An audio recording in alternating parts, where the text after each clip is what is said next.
Welcome to Playbook of Eli. Record from DC Astro Studio, from Jakarta, Indonesia. Here is your host, Elijah E.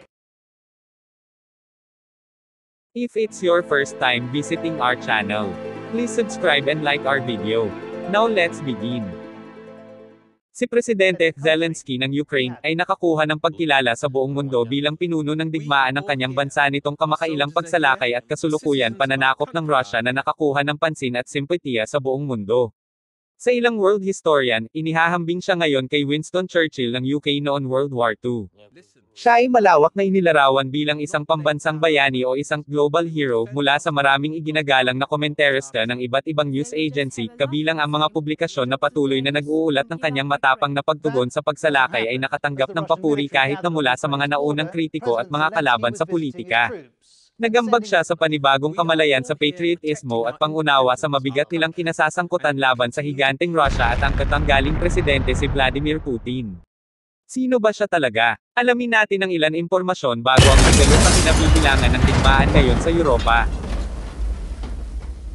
Si Volodymyr Alexandrovich Zelensky ay ipinanganak noong ika-25 ng Enero, 1978. Siya ay isang Ukrainian statesman, dating aktor at komedyante. Siya ang ika-6 at kasalukuyang presidente ng Ukraine. Si Zelensky ay lumaki bilang fluent speaker ng Ruso sa Kryvyi Rih, isang pangunahing lungsod sa Dnipropetrovsk Oblast ng gitnang Ukraine. Bago ang kanyang karera sa pag-arte, nakakuha siya ng degree sa abogasya mula sa Kyiv National Economic University. Pagkatapos ay itinuloy niya ang komedya at nilikha ang kumpanya ng produksyon Kvartal 95 na gumagawa ng mga pelikula, karton, at palabas sa TV kabilang ang Servant of the People kung saan gumanap si Zelensky bilang presidente ng Ukraine. Ang serye ay ipinalabas mula 2015 hanggang 2019 at sobrang napakapopular. Isang partidong pampulitika na may parehong pangalan sa palabas sa telebisyon ng Servant of the People nga, ay ginawa noong Marso 2018 ng mga empleyado ng Kvartal 95. Inanunsyo ni Zelensky ang kanyang kandidatura para sa 2019 Ukrainian presidential election noong gabi ng ika-31 ng Desyembre 2018, kasama ang talumpati ng bisperas ng bagong taon ni Pangulong Petro Poroshenko sa 1+1 TV channel.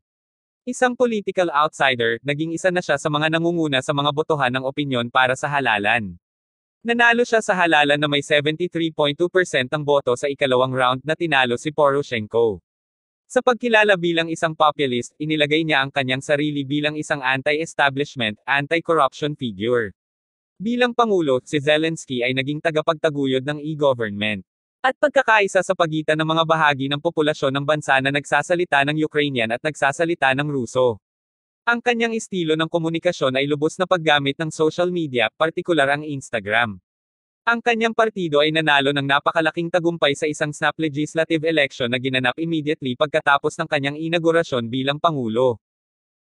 O ayan, mga kaibigan at taga-subaybay, may alam na tayo sa presidente ng Ukraine. Tunghayan nyo ang kapana-panabik na ikalawa at pagtatapos ng yugto sa susunod na video or part 2. Ano nga ba ang pinagmulan ng sigalot ng Russia at Ukraine? Bakit nilusob ng Russia ang Ukraine? Sino mga kakampi ng ni Zelensky laban kay Putin? Sino kakampi ni Vladimir Putin? Susubukan namin sagutin lahat yan. Nagustuhan nyo ba ang amin video?